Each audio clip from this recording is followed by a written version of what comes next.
تو اس کو استغفار بتائی کہ یہ استغفار 1000 مرتبہ روزانہ پڑھے۔ اللہ اکبر۔ اب بعد ایسے بھی تھے نا، ایک دن میں آئے سب کچھ لے کے چلے گئے، اور کچھ وہ بھی ہیں 20 سال تک موجود ہے، کچھ حاصل نہیں کیا۔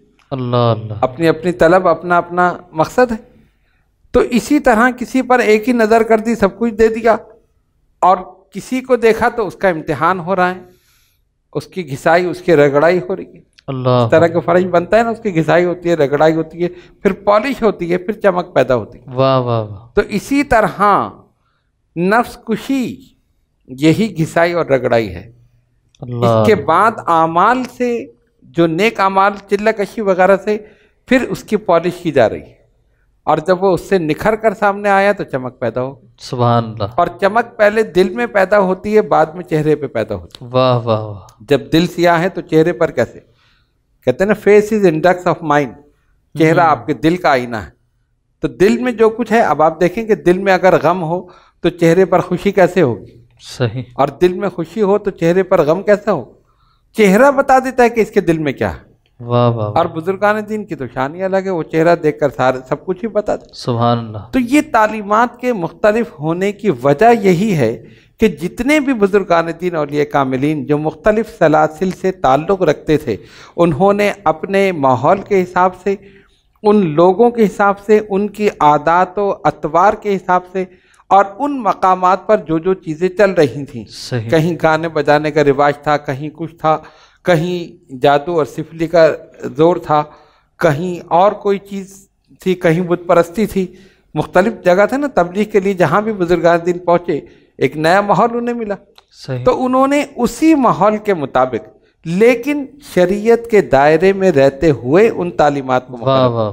ایسا کبھی نہیں کیا کہ وہ شریعت کو ایک طرف رکھ کے اور پھر انہوں نے یہ ساری تعلیمات انہوں نے مقرر کر دی، ایسا کبھی نہیں ہوا۔ شریعت کو ہر حال میں انہوں نے مقدم رکھا۔ اب ان سلاسل کی کتب آپ پڑھ لیں، ان بزرگان دین کے حالات آپ دیکھ لیں، ان کے معمولات آپ دیکھ لیں۔ یہ چلہ کشی کا طریقہ جو ہمارے ہاں ہے، دوسرے سلاسل میں اس سے مختلف ہے، لیکن مقصد سب کا وہی ہے کہ قلب کو صاف کرنا۔ نبی پاک علیہ الصلوۃ والسلام کی حدیث شریف جس کا مفہوم یہ ہے، سرکار نے فرمایا اس قلب کو بھی زنگ لگتا ہے۔ اچھا۔ جس طرح پیتل کو زنگ لگتا ہے، لوہے کو زنگ لگتا ہے، کہا اس طرح اس دل کو بھی زنگ لگتا ہے۔ قرآن نے کہا کلا بل رانا علی قلوبہم ما کانوا یکسبون۔ اللہ اکبر۔ تو مفسرین نے لکھا کہ رانا، ران سے مراد زنگ ہے، اچھا۔ اور اس کو کیسے دور کیا جائے؟ ذکر اللہ سے، سبحان اللہ۔ استغفار سے۔ سبحان سرکار دو عالم علیہ الصلوۃ والسلام نے فرمایا استغفار دلوں کی پالش ہے، سبحان یہ اللہ۔ اس کو صاف کر دیتی۔ جس طرح لوہے کی آپ پالش کریں زنگ صاف ہو جائے گا، استغفار کا ورد کریں آپ کا دل پاک اور صاف ہو جائے گا۔ سبحان اللہ۔ تو یہ مقصد ہے، کسی کو استغفار بتا دی، کسی کو ذکر جہر بتایا، ذکر بالجہر بتایا، کسی کو ذکر خفی بتایا۔ تو کوئی خاموشی سے ذکر کر رہا ہے، کوئی ذکر بالجہر کر رہا ہے، کوئی چلہ کشی کر رہا ہے، کوئی دعائے حفظ البحر پڑھ رہا ہے، تو کوئی دلائل الخیرات پڑھ رہا ہے، کوئی درود تاج پڑھ رہا ہے۔ یہ ساری چیزیں جو ہیں، مقصد صرف اور صرف یہ ہے کہ انسان کو اللہ تبارک و تعالیٰ کی معرفت اور اس کا قرب نصیب ہو، سبحان اور اللہ۔ اسی کے لیے یہ تمام چیزیں بزرگان دین اولیاء کاملین نے مقرر کی۔ سبحان اللہ۔ سبحان اللہ۔ صاحبزادہ سید محمود اشرف جیلانی ہمارے ساتھ موجود ہیں، ان کی طرف چلتے ہیں اور ایک کلام کو سنتے ہیں۔ رک لیتی رب آپ کے نسبت جتنے بھی غم چلتے گئے، یہ کرم ہے حضور کا ہم پر آنے والے عذاب ٹلتے گئے۔ سبحان اللہ۔ روک لیتی آپ کی نسبت تیر جتنے بھی ہم پہ چلتے گئے، کرم گئے حضور کا ہم پر، کرم گئے حضور کا ہم پر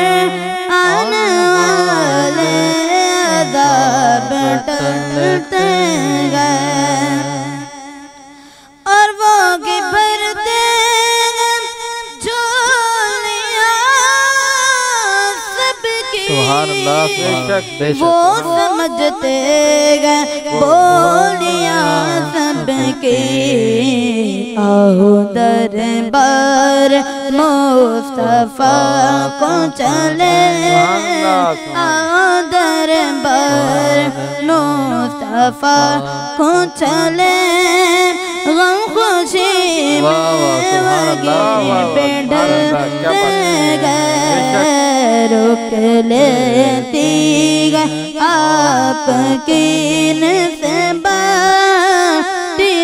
جتنے بھی غم پہ چلتے گئے یہ کرم گئے حضور کا ہم پر آنے والے عذاب ٹلتے گئے اب کوئی کیا ہمیں گرائے گا ہر سگارا گلے لگائے گا ہم نے خود کو گرا لیا بابا ہم نے خود کو گرا لیا ہے بابا گرنے والے جگہ سنبھلتے گئے رک لیتی گئے آپ کی نسبت